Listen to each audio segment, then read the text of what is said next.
இன்னைக்கு கடவுள் நம்மளுக்கு கொடுத்துருக்க வசனம் தானியேல் 1:13. எங்கள் முகங்களையும் ராஜபோஜனத்தில் புசிக்கிற வாலிபருடைய முகங்களையும் ஒத்துப்பாரும், பின்பு நீர் காண்கிறபடி உமது அடியாருக்கு செய்யும் என்றான். இந்த வசனத்தை கொண்டு கடவுள் மட்டும் என்ன சொல்கிறது பார்ப்போம். தானியேல், அனன்யா, சாத்ராக், மீஷாபேல் இவங்க எல்லாருக்கும் ராஜா சாப்பிட்ற சாப்பாடு, திராட்சரசம், மதுபானம் இது எல்லாத்தையும் சாப்பிட கொடுக்குறாங்க. எதுக்காகனா இவங்க எல்லாருக்கும் முக்கியமான பொறுப்புகளை ராஜா கொடுக்குறாரு. இவங்க எல்லாரும் ராஜாவோட அரண்மனையில் பார்க்குறதுக்கு அழகாகவும் தெளிர்ச்சியாகவும் இருக்கணும்னு இப்படிப்பட்ட சாப்பாடை கொடுக்குறாங்க.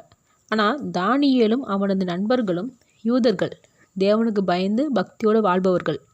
அதனால் திராட்சரசம், மதுபானம் போன்றவைகளை சாப்பிட மாட்டாங்க. அப்போ ராஜா கொடுத்த சாப்பாடை வேண்டாம்னு சொல்லிடுறாங்க.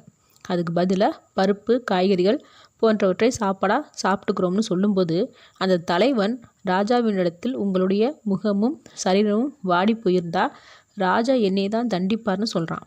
அதுக்கு தானியேல், முதல்ல நாங்கள் கேட்ட பருப்பு போன்ற சாப்பாடுகளை கொடு, அதுக்கப்புறம் 10 நாள் கழித்து வந்து பாரு, நாங்கள் புஷ்டியும் தெளிர்ச்சியுமாய் இருப்போமா இல்லையான்னு சோதிச்சு பாருன்னு சொல்கிறான். இப்படி அவன் சொன்னது போலவே 10 நாள் கழித்து வந்து பார்க்கும்போது ராஜா சாப்பாடை சாப்பிட்டவங்கள விட தானியேலும் அவன் நண்பர்களும் புஷ்டியும் தெளிர்ச்சியுமா இவங்க இருக்கிறாங்க. இதுக்கு காரணம் சாப்பாடு இல்லை, தேவனுக்காக அவங்க ஒரு விஷயத்தை செய்யும்போது அதில் தேவன் இருப்பான்ற நம்பிக்கை.